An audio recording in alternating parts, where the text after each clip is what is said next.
زندگی یہ نہیں ہے کسی کے لیے، زندگی ہے نبی کی، نبی کے لیے۔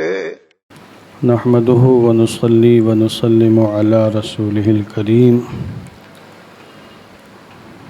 أما بعد فقد قال الله تعالى في القرآن المجيد والفرقان الحميد: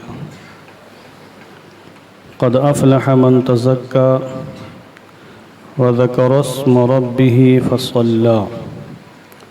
صدق الله العظيم وصدق رسوله النبي الأمين الكريم، ونحن على ذلك لمن الشاهدين والشاكرين، والحمد لله رب العالمين۔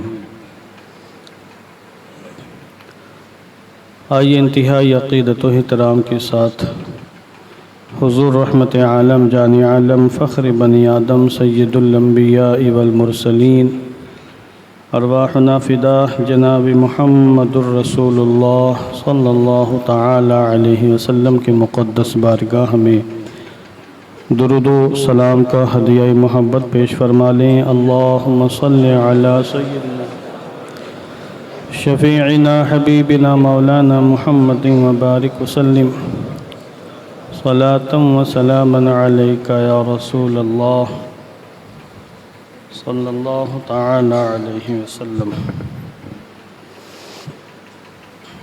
آج 5 شعبان المعظم ہے۔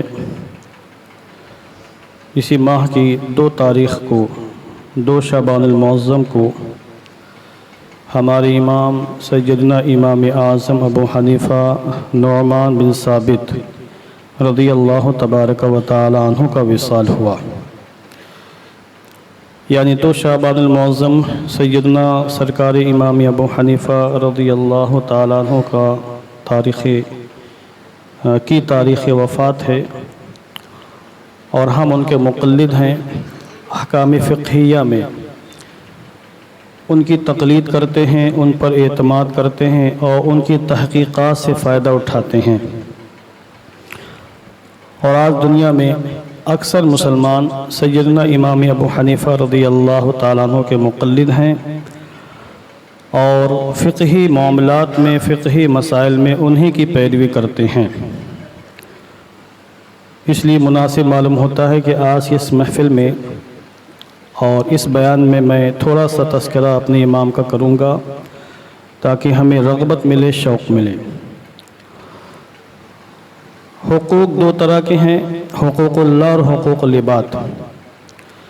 مومن کامل ہونے کے لیے دونوں طرح کے حقوق کی پاسداری اور دونوں کا لحاظ رکھنا بہت ضروری ہے۔ ہمارے ہاں معاشرے میں 3 طرح کے لوگ پائے جاتے ہیں۔ ایک تو وہ جو حقوق اللہ سے غافل ہیں، حقوق العباد ادا کرتے ہیں۔ ایک وہ جو اس کے برعکس کرتے ہیں، یعنی حقوق اللہ ادا کرتے ہیں، حقوق العباد سے غافل ہیں۔ اور ایک وہ ہیں جو دونوں سے غافل ہیں۔ 3 قسمیں ہو گئیں۔ 4تھی قسم خوش نصیب مسلمانوں کی ہے، جو حقوق العباد کو بھی ادا کرتے ہیں، حقوق اللہ کو بھی ادا کرتے ہیں۔ آپ نے دیکھا ہوگا کہ بہت سے مسلمان نماز وغیرہ کی بڑی پابندی کرتے ہیں، اور دیکھنے والے ان کو متقی پرہیزگار سمجھتے ہیں، مگر وہ لین دین کے معاملات میں بہت بڑے فراڈی ہوتے ہیں۔ لین دین کے معاملات ان کے کلیئر نہیں ہوتے، لوگوں کو ایذا دیتے ہیں، تکلیف پہنچاتے ہیں۔ میں نے تو ایسے لوگوں کو دیکھا ہے کہ ماشاءاللہ داڑھی بھی ہے، ٹوپی بھی ہے، نمازی بھی ہے، مگر زبان سے گالیاں بکتے ہوئے سنا ہے میں نے ایسے لوگوں کو۔ تو حقوق العباد بھی ضروری ہے، حقوق اللہ بھی ضروری ہے۔ سیدی سرکار امام ابو حنیفہ کی شان یہ ہے کہ جس طرح آپ جیسا کوئی فقیہ نہ تھا ان کے زمانے میں، جبکہ اماموں کا زمانہ تھا۔ آج کون ان کے مثل ہو سکتا ہے؟ جس زمانے میں اماموں کا زمانہ تھا، دنیا اماموں سے بھری ہوئی تھی۔ کوفہ میں، بصرہ میں، مدینہ منورہ میں، مکہ المکرمہ میں، بخارا میں، سمرقند میں، یہ جو علمی علاقے تھے، ان علاقوں میں بہت سے ائمہ، بہت سے علماء، جید قسم کے علماء موجود تھے۔ اس زمانے میں بھی کوئی امام ان کے ہم پلہ نہ تھا، تو آج کہاں ہو سکتا ہے؟ امام ابو حنیفہ فقاہت میں بے مثال تھے، تجارت میں بے مثال تھے، عبادت و ریاضت میں بے مثال تھے، حقوق اللہ کی ادائیگی میں بھی اور حقوق العباد کی ادائیگی میں بھی بہت زیادہ ایکٹیو تھے۔ چھوٹے چھوٹے معاملات جن کو لوگ نظر انداز کر دیتے ہیں، ہمارے امام نظر انداز نہیں فرماتے تھے۔ عبادات کے حوالے سے آپ کے زمانے کے آپ کے معاصرین نے، آپ کے شاگردوں نے، آپ کے ساتھیوں نے، آپ کے زمانے کے مسلمانوں نے، آپ کے پڑوسیوں نے دیکھا اور گواہی دی کہ امام ابو حنیفہ کی شان یہ ہے کہ جب آپ اللہ کی بندگی کرنے کھڑے ہوتے عبادت کرتے تھے تو اس قدر خوف خدا سے روتے تھے کہ آپ کی داڑھی تر ہو جاتی تھی، دیکھنے والوں کو آپ پر ترس آنے لگتا تھا۔ اس قدر آپ خشیت الہی، خوف الہی سے رویا کرتے تھے اور آپ کی آنکھوں سے آنسو جاری رہا کرتے تھے۔ 40 سال کا عرصہ ایسا گزرا، 70 سال آپ کی عمر پاک ہے۔ سن 80 ہجری میں پیدائش ہوئی اور 150 ہجری میں آپ کی وفات ہے۔ شہادت کی موت آپ کو نصیب ہوئی اور آپ کو جیل خانے کے اندر وقت کے جابر اور ظالم خلیفہ نے زہر دے کر آپ کو شہید کروایا 150 ہجری میں، اور آپ کا جنازہ جیل سے باہر آیا۔ پھر اب اس کی لمبی داستان ہے، کیا حالات تھی، کیسے سب ہوا، انشاءاللہ کسی موقع پر میں بیان کروں گا کہ ہمارے امام کے ساتھ وقت کے ظالموں نے کس طرح ظالمانہ برتاؤ کیا ہے۔ 70 سال کی عمر میں 40 سال کا عرصہ ایسا گزرا ہے کہ ہمارے امام نے عشاء کے وضو سے فجر کی نماز ادا فرمائی ہے، رات بھر اللہ کی بندگی کی ہے۔ اب یہ ہمارے لیے بڑی عجیب بات ہے، یہ کیسے ہو سکتا ہے؟ اس لیے کہ ہم پیٹو ہیں، ہم کھانے کے عادی ہیں، ہم انتہائی کمزور ہیں، ضعیف ہیں، جس کی بنیاد پر ہمارا پورا جسم، ہمارا پورا وجود بیماریوں کی آماجگاہ بن جاتا ہے۔ تو ہم اپنے اوپر ہر چیز کو قیاس کر لیتے ہیں، مگر آج کے زمانے میں کمزور قسم کے لوگ ہیں، ہم جیسے لوگ بہت کمزور۔ اگر ہم بھی روزے رکھنا شروع کر دیں اور اپنے کھانے پینے کا سسٹم بنا لیں اور ہم صرف کھائیں زندہ رہنے کے لیے، کھانے کے لیے زندہ نہ رہیں، دونوں میں فرق ہے، تو پھر ہمارا جو جسمانی سسٹم اتنا بہتر ہو سکتا ہے کہ ہمیں گیسٹرک وغیرہ کی بیماری نہیں ہوگی، ختم ہو جائے گی۔ سیدی سرکار امام ابو حنیفہ 30 سال تک آپ نے مسلسل روزے رکھے ہیں۔ 30 سال کا عرصہ وہ گزرا ہے 70 سال میں کہ آپ نے مسلسل روزے رکھے ہیں۔ 30 سال کے عرصے میں آپ نے روزانہ بلا ناغہ 1 رکعت میں پورا قرآن مقدس آپ نے ختم فرمایا ہے، اور جس مقام پر آپ کی وفات ہوئی تھی اس مقام پر آپ نے 7000 مرتبہ قرآن مقدس کی تکمیل فرمائی تھی، قرآن مقدس کا ختم فرمایا تھا۔ تو جو انسان 30 سال تک روزے رکھتا ہو، کھانا بقدر حاجت صرف زندہ رہنے کے لیے کھاتا ہو، پانی بھی بقدر حاجت پیتا ہو، تو ظاہر بات ہے اس کو گیسٹرک نہیں ہوگی، اس کے گیس خارج نہیں ہوگی، اس کے معاملات ایسے مضبوط ہوں گے کہ 24 گھنٹے تک اگر اس کو وضو برقرار رہے تو کوئی تعجب کی بات نہیں ہے۔ لہذا اس میں کوئی تعجب کی بات نہیں رہے گی۔ سونے کی بات، تو اللہ والوں کے معاملات ایسے ہوتے ہیں کہ آپ یہ سمجھ لیں کہ ان کی نیند میں بڑی برکتیں ہوتی ہیں۔ میں تو ایسے اللہ والوں کے بارے میں جانتا ہوں، میں نے پڑھا ہے کہ وہ 2 گھنٹے سویا کرتے تھے، 1 گھنٹے میں ان کے نیند کے تقاضے پورے ہو جایا کرتے تھے۔ سیدی سرکار امام ابو حنیفہ کی نیند میں بڑی برکت تھی، تھوڑی دیر چند جھونکوں میں اللہ عز و جل آپ کے نیند کی پورے تقاضوں کو پورا فرما دیا کرتا تھا۔ جو 6 گھنٹے 7 گھنٹے ہم لوگ سونے کے بعد بھی نیند پوری نہیں ہوتی، چونکہ ہم سونے کے خوگر ہیں اور سونے کے عادی، ہمارے امام ابو حنیفہ تھوڑی دیر میں جھپکیاں لے لیا کرتے تھے، کبھی دوپہر میں، کبھی مغرب کے بعد یا کبھی عشاء کے بعد بھی اگر آپ کو ایسا موقع ملا، سوتے نہیں تھے، انہی جھپکیوں میں سمجھ لیجئے کہ اللہ آپ کے نیند کے تقاضوں کو پورا فرما دیا کرتا تھا۔ یہ کوئی تعجب کی بات نہیں، تو ان کے لیے ہمارے تعجب کی بات ہے، ان کو اللہ نے وہ مقام عطا فرمایا تھا۔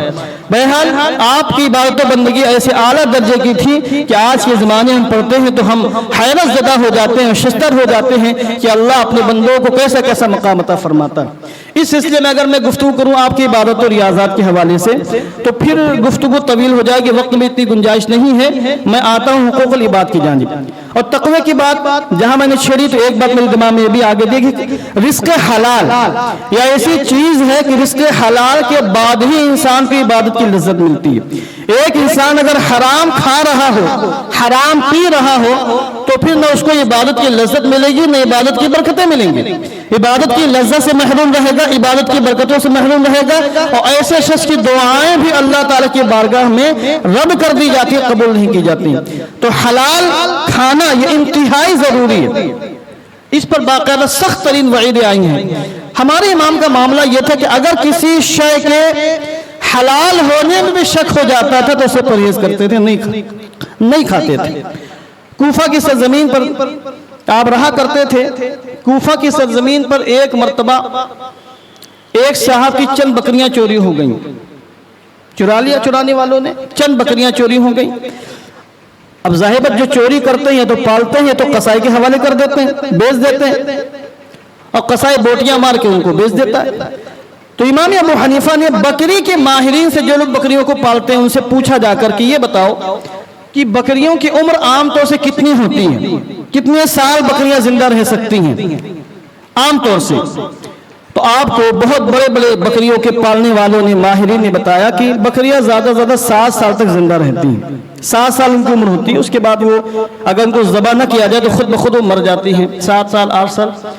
تو آپ نے 7 سال تک بکری کا گوشت کھانے سے مکمل طریقے سے پرہیز کیا ہے کہ کہیں ایسا نہ ہو کہ اس دوران وہ بکری جو چوری کر لی گئی تھی وہ بکریاں قصائی کے پاس آ جائیں اور قصائی کے ذریعے سے گوشت میرے گھر تک پہنچ جائے۔ اور آپ نے 7 سال تک بکری کا گوشت محض اس بنیاد پر نہیں کھایا کہ کہیں دھوکے میں چوری شدہ بکری کا گوشت میرے اندر پہنچ جائے۔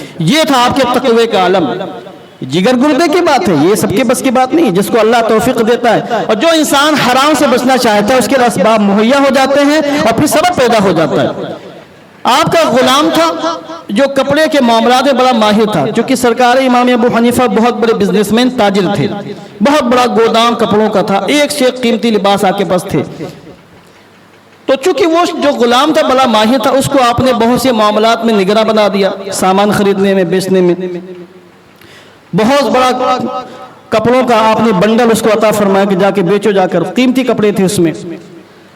اور جب اس نے لا کے حساب دیا تو 30,000 درہم کا فائدہ حاصل ہوا۔ اب امام ابو حنیفہ اس کو لے کے بیٹھے کہ پورا حساب دو، تم نے کیسے بیچا، کس انداز سے بیچا، گراہکوں کو تم نے دھوکہ تو نہیں دیا، ایک ایک پائی کا حساب اس کو دینا پڑا اس غلام کو۔ اور امام ابو حنیفہ نے جب اس سے سخت مواخذہ کیا، حالانکہ آج کل بزنس مین کا معاملہ کہ آپ جانتے ہیں کہ اگر اس کے ورکرز، کاریگر وغیرہ زیادہ منافع دے دے تو اس کو شاباشی ملتی ہے، ورکروں کو باقاعدہ مزید تنخواہ بڑھا کے دیا، کچھ بونس وغیرہ دیے جاتے ہیں، کچھ تنخواہ بڑھا دی جاتی ہے کہ تم نے بہت اچھا کام کیا، بہت منافع حاصل ہو گیا۔ چھان بین کون کرتا ہے؟ کیسے بیچا، کیسے اس نے لیا، کہاں سے خریدا، کہاں سے بیچا، کس کو دیا اور کس انداز میں اس میں دھوکہ دیا، کوئی نہیں پوچھتا ہے۔ عام طور سے ان کو اس سے مطلب ہے کہ ہمارا مال زیادہ بکے اور زیادہ فائدہ حاصل ہو۔ مگر امام ابو حنیفہ نے دیکھا کہ زیادہ اس کو فائدہ حاصل ہوا ہے، اس کا مطلب کہیں نہ کہیں کوئی معاملہ گڑبڑ ضرور ہے۔ تفتیش کی 30,000 جو منافع حاصل ہوا تھا وہ تسلی بخش جواب نہیں دے سکا امام ابو حنیفہ کو۔ نتیجہ یہ ہوا کہ ہمارے امام کو شبہ ہو گیا کہ ہو سکتا ہے کہ اس نے کسی کو جو کپڑے کی مناسب قیمت تھی اس سے زیادہ بیچ دیا ہو۔ اس شبہے کی بنیاد پر 30,000 درہم جو آپ کو حاصل ہوئے تھے آپ نے کوفہ کے غریب و فقیروں میں تقسیم فرما دیا۔ اس درہموں میں سے ایک درہم بھی آپ نے استعمال نہیں فرمایا۔ یہ ہوتا تقوی کا عالم، یہ ہے ہمارے امام ابو حنیفہ رضی اللہ تعالیٰ عنہ۔ اب بات چلی ہے تو ایک بات اور سن لیں، آپ کے زمانے میں مدینہ منورہ کے، چونکہ ہم میں سے بہت لوگ تاجر بھی ہیں، آپ اپنے معاملات بالکل صاف ستھرے رکھیں۔ آپ جو بھی جائز دھندا کر رہے ہیں، کاروبار کر رہے ہیں، یہ یقین مانیے کہ اگر آپ کے ذریعے سے کسی کو تکلیف پہنچی، کسی کا مال ناجائز طریقے سے آپ کے پاس آیا ہے تو پھر آپ بچ نہیں سکتے قیامت کے میدان میں۔ اور جب آپ کا ایمان قیامت پر ہے اور آپ کو یقین ہے کہ مرنے کے بعد اپنے رب کی بارگاہ میں حاضر ہونا ہے اور ایک ایک چیز کا حساب دینا ہے، تو ابھی سے آپ کو حساب درست کرنا ہوگا۔ امام ابو حنیفہ رضی اللہ تعالیٰ عنہ کا ایک شاگرد تھا، انتہائی نیک پرہیزگار، اس کو آپ نے اپنی کارخانے میں رکھ لیا تھا، گودام پر، اور اہم ترین جو کپڑے ہوتے تھے اس کی نگرانی میں ہوتے تھے، وہ بیچتا تھا۔ تو مدینہ منورہ کے ایک شخص آیا اس وقت کوفہ میں انتہائی قیمتی لباس خریدنے کے لیے، مدینے سے چل کر کوفہ، اب ہزاروں میل کا فاصلہ ہے، اور اس زمانے میں سواریاں بھی نہیں تھی، گھوڑوں سے، اونٹوں سے سفر ہوتا تھا، قافلے چلتے تھے۔ تو وہ جب کوفہ پہنچا اور لوگوں سے پوچھا بھئی یہاں کپڑے کا سب سے بڑا بزنس کس کا ہے اور کس کے پاس سب سے اچھے کپڑے ملتے ہیں، تو لوگوں نے بتایا کہ کوفہ کی زمین پر امام ابو حنیفہ کو کوئی جواب نہیں، ان کے پاس تو بہت اچھے اچھے کپڑے ہیں، بہت بڑے فقیہ، بہت بڑے محدث ہیں، بہت بڑے عالم دین ہیں، مجتہد وقت ہیں، بہت بڑے عابد و زاہد ہیں، مگر کپڑوں کا کاروبار بھی ماشاءاللہ بڑا اچھا ہے۔ تو اس نے سوچا کہ جا کر امام ابو حنیفہ کی دکان پر بہترین کپڑا خریدوں گا، سب سے قیمتی لباس۔ تو لوگوں نے کہا دیکھو وہاں جاتے رہو مگر بہت بڑی بارگاہ ہے، زبان سنبھال کے بات کرنا، وہاں وہ کوئی معمولی ہستی نہیں ہے، جب تم وہاں جانا تو زیادہ مول بھاؤ مت کرنا ان سے، جو بتا دیں بس تم نکال کے دے دینا، کیونکہ مناسب قیمت بتائیں گے، وہ زیادہ نہیں بتائیں گے آپ کو، اور زیادہ ان سے مشمت مت کرنا، بحث مت کرنا۔ وہ ڈرتا سہما ہوا آیا کہ اتنی بڑی بارگاہ، امام کی بارگاہ میں جا رہا ہوں، تو بہرحال اتفاق سے امام ابو حنیفہ موجود نہیں تھے وہاں پر، وہی ان کا شاگرد رشید موجود تھا، خوبصورت چہرہ، داڑھی شاگرد کی، تو یہ صاحب سمجھے کہ یہی امام ابو حنیفہ ہیں، دھوکہ ہو گئی ان کو، اور جا کر کہا کہ اچھا حضور میں آپ کی بارگاہ میں آیا ہوں، میں مدینہ شریف سے آیا ہوں اور کپڑا مجھے چاہیے۔ کیسا کپڑا چاہیے؟ ایسا ایسا کپڑا چاہیے۔ انہوں نے کپڑا بتایا، انہوں نے نکال کے پیش کر دیا کہ یہ کپڑا ہے جو آپ چاہتے ہیں، وہ کپڑا یہ ہے، اب پورے کوفہ میں اس سے عمدہ کپڑا ہے ہی نہیں۔ اب جتنا خریدنا تھا لیا، انہوں نے قیمت پوچھی تو کہا 1000 درہم اس کی قیمت ہے، انہوں نے 1000 نکالے درہم ان کو دے دیے، کپڑا لیا، چلے گئے مدینہ منورہ۔ بات آئی ختم ہو گئی، چند دنوں کے بعد حضرت امام ابو حنیفہ نے دیکھا کہ گودام میں وہ کپڑا نہیں ہے جو بہت اعلیٰ قسم کا کپڑا تھا، پوچھا کہ کپڑا کہاں چلا گیا؟ تو کہا حضور میں نے بیچ دیا ہے۔ کہا کتنے میں بیچا ہے؟ کہا 1000 درہم میں۔ کہا اللہ اکبر، بہت سخت ناراض ہوئے اور کہا نالائق، تم کو مجھ سے پوچھنا چاہیے تھا، اس کی قیمت 400 درہم ہے، 1000 نہیں ہے۔ اب اس کو نکال دیا نوکری سے، اگر تم اس لائق نہیں کہ میرے دکان پر بیٹھو۔ اب امام ابو حنیفہ نے اپنے خزانے سے 1000 درہم نکالے، سفر کا کچھ خرچہ نکالا، اب چل دیے۔ کہاں چل دیے؟ مدینہ منورہ کی جانب۔ اب دیکھیں اللہ والے کیسے ہوتے ہیں، شبہات سے بھی پرہیز کرتے ہیں، جن چیزوں میں شبہ ہو جاتا ہے۔ اور ہم مقلد ہیں امام ابو حنیفہ کے، ہمارا عالم یہ ہے کہ ہمارا ضمیر بھی گواہی دے رہا ہوتا ہے کہ یہ ناجائز ہے، یہ حرام ہے، پھر بھی ہم ہپ ہپ ہپ کھانا شروع کر دیتے ہیں، ذرہ برابر نہیں سوچتے کہ ہم اپنے اندر یہ رزق نہیں، جہنم کی آگ ٹھوس رہے ہیں۔ امام ابو حنیفہ مشقتیں برداشت کرتے ہوئے کئی دنوں کا سفر کر کے پہنچے مدینہ منورہ۔ اب تلاش کیا اس کے بارے میں، تفتیش کی، بڑی مشقتوں کے بعد وہ بندہ مل گیا۔ اور کہاں ملا؟ مسجد شریف میں نماز پڑھتے ہوئے۔ امام ابو حنیفہ کو بتایا گیا کہ شاید یہ وہی انسان ہے جو کوفہ گیا تھا، جو آپ کے یہاں سے کپڑے لے کر آیا ہے۔ دیکھا امام ابو حنیفہ نے کہ بندہ نماز پڑھا تو آپ بھی اس کے پیچھے کھڑے ہو کر نفلی نماز پڑھنے لگے کہ جب تک وہ فارغ ہوگا ہم بھی کچھ اللہ کی عبادت کر لیں گے۔ اب وہ فارغ ہوا تو امام ابو حنیفہ نے اس کو بیٹھایا اور کہا کہ تم کوفہ آئے تھے میری دکان پر، اور یہ کپڑا جو تم پہنے ہو یہ میرا کپڑا ہے، یہ کپڑا مجھے واپس کر دیں، اور 1000 درہم میں آپ نے خریدا تھا، یہ لیجئے 1000 درہم، یہ کپڑا مجھے واپس کر دیں، میرا کپڑا ہے۔ تو اس نے کہا میں نہیں دوں گا آپ کو، میں نے تو اتنی محنت سے اس کو خریدا ہے اور میں نے ابو حنیفہ سے خریدا ہے، میں نہیں دے سکتا تم کو، تم کون ہو؟ تو کہا جس ابو حنیفہ کی بات کرو ابو حنیفہ میں ہی ہوں، وہ دکان میری تھی، تم نے میری دکان سے میرا کپڑا خریدا ہے۔ اب وہ ہکا بکا ہو گیا کہ صرف پیسہ واپس کرنے کی غرض سے یہ وہاں سے چل کر یہاں آئے ہیں، یہ ان کے تقوی کا عالم ہے، چونکہ دل میں روب پیدا ہو گیا، کب کبھی طاری ہو گئی ایک اللہ کے ولی کو سامنے دیکھ کر۔ کہا حضور یہ نہیں ہو سکتا، یہ میں نے کپڑا یوز کر لیا ہے اور میں نے نہ جانے کتنے دنوں سے اس کو میں پہن رہا ہوں، ایک طویل مدت ہو چکی ہے، اب یہ کپڑا میں دے کر آپ سے پیسہ نہیں واپس لینا چاہتا ہوں۔ امام ابو حنیفہ نے فرمایا نہیں، کپڑا میرا ہے، آپ دیجئے، 1000 درہم پورے لیجئے، اور جہاں تک کپڑا استعمال کرنے کی بات ہے تو میں اللہ اور رسول کی رضا کے لیے تم کو معاف کر رہا ہوں، وہ تم نے استعمال کیا کر لیا، کوئی مسئلہ نہیں، پیسہ لے، کپڑا ہم کو دے دیں۔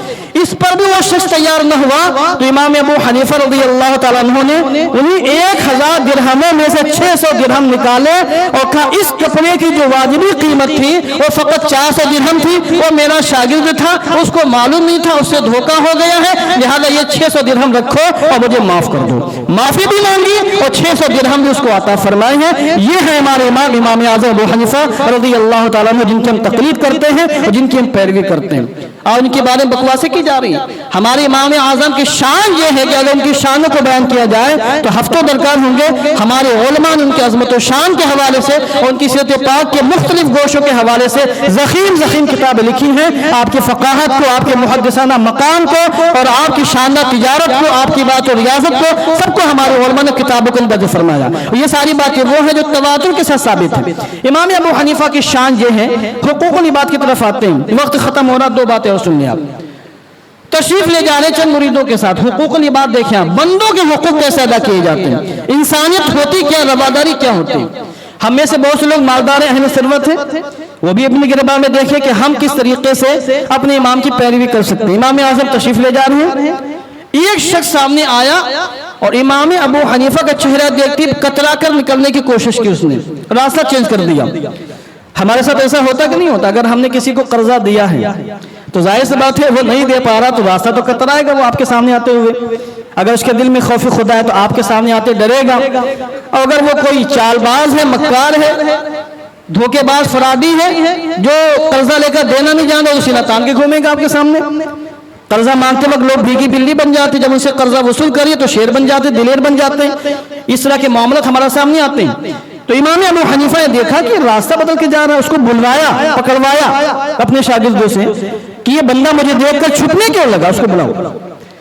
وہ پکڑا گیا اس کو شاگرد, اب وہ ڈر گیا کہ شاید مجھ سے وصول کیا جائے گا, آج مجھے چھوڑا نہیں جائے گا.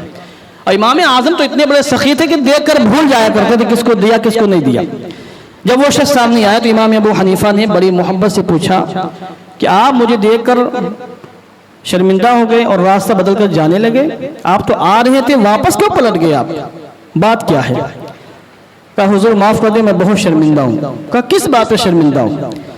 تو کہا ایک طویل زمانہ ہو گیا ہے, میں نے آپ سے 10,000 درہم کا قرضہ لیا تھا. 1-2 ہزار کی بات نہیں ہو رہی ہے, 10,000 درہم کا قرضہ لیا تھا آپ سے. مختلف وقتوں میں آپ سے میں رقم لیتا رہا کہ دے دوں گا, آپ دیتے گئے, یہاں تک کہ وہ قرضہ 10,000 درہم کا ہو گیا. حضور میرے پاس نہیں ہے, میں غریب انسان ہوں, میں واپس نہیں کر سکتا ہوں, تو میں آپ کو دیکھ کر شرمندہ ہو گیا کہ کہیں آپ مجھ سے تقاضا نہ کریں, اور میں واپس جانے لگا. امام ابو حنیفہ نے فرمایا تم میری وجہ سے شرمندہ ہو گئے جبکہ تم مومن ہو, اللہ پر ایمان رکھتے ہو. اگر تم ابو حنیفہ کی وجہ سے شرمندہ ہو تو جاؤ, میں اللہ کو گواہ بناتا ہوں, اللہ سب کچھ دیکھ رہا ہے کہ میں نے اللہ کے رضا کے لیے 10,000 کا قرضہ معاف کر دیا. یہ ہے ہمارے امام اعظم. اگر آپ نے کسی غریب فقیر کو دیا ہے وہ واپس نہیں کر سکتا ہے, تو اللہ نے آپ کو نوازا, تو آپ کے اندر یہ جگر ہونا چاہیے کہ 5-10,000 15-20,000 سے ہماری کوئی بات بننے والی نہیں, اللہ نے ہم کو نوازا ہے. اس غریب کا کام اگر میری چند پیسوں سے چل گیا ہے تو آپ تقاضا کر کے اس کو شرمندہ کرنے کی کوشش نہ کریں. اللہ رسول کی رضا کے لیے بہت سے کام کیے جاتے ہیں. آج بھائی بھائی کا نہیں ہے, بھائی بھائی کو قرضہ دینے کے لیے تیار نہیں ہے, مدد کرنا تو بہت دور کی بات ہے, قرضہ نہیں دے سکتے ہیں. ایسے حالات مسلمانوں کی ہیں, اور یہ حالت ہمارے امام ابو حنیفہ کی ہے. خوف خدا اس قدر غالب تھا کہ جا رہے تھے, ایک چھوٹے سے بچے کا پیر آپ کے پیروں تلے رون گیا دھوکے سے. اس بچے کے منہ سے بے تحاشا نکل گیا, یا شیخ الا تخاف القصاص, الا تخاف القصاص یوم القیامہ. اے بزرگ, اے شیخ, کہ آپ قیامت کے دن اللہ کے انتقام سے ڈرتے نہیں ہیں؟ کہ آپ نے مجھے تکلیف پہنچا دی. جب اس نے یہ کہا کہ آپ قیامت کے دن اللہ کے قصاص اور اللہ کے انتقام سے ڈرتے نہیں ہیں, تو امام ابو حنیفہ بے ہوش ہو کر وہیں گر گئے. لوگوں نے اٹھایا, کونے میں سائیڈ میں کیا, تھوڑی دیر کے بعد ہوش آیا تو آپ کے بدن پر کبھی تاری تھی, اور آپ نے اس بچے سے معذرت بھی کی اور کہا کہ مجھے ایسا محسوس ہوا کہ کوئی غیبی آواز آئی ہے, جس غیبی آواز نے مجھے ہدایت سے سرفراز کیا ہے. بہرحال امام ابو حنیفہ کے بہت اونچا مقام ہے. آپ حقوق اللہ کی جس طرح رعایت فرماتے تھے, حقوق العباد کا بھی آپ مکمل خیال فرماتے تھے. ہم ان کے مقلد ہیں, اور ایک بندہ اس وقت تک مومن کامل نہیں ہو سکتا جب تک دونوں معاملات میں وہ ایکٹیو نہ ہو, متحرک نہ ہو, فعال نہ ہو. ہمیں چاہیے کہ جس طرح ہم حقوق اللہ کو ادا کر رہے ہیں اسی انداز میں ہمارے معاملات بھی انسانوں کے ساتھ بہتر ہونے چاہیے. ہماری ذات سے کسی انسان کو, کسی مومن کو, کسی پڑوسی کو, کسی رشتہ دار کو کسی بھی زاویے سے, کسی بھی لحاظ سے کوئی تکلیف نہیں پہنچنی چاہیے. اگر ہم نے ایسا کر لیا تو پھر ہم کامیاب ہیں اور ہم مومن کامل ہیں. دعا کرتا ہوں کہ اللہ عز و جل ہم سب کو نیک صالح پرہیزگار بنائے.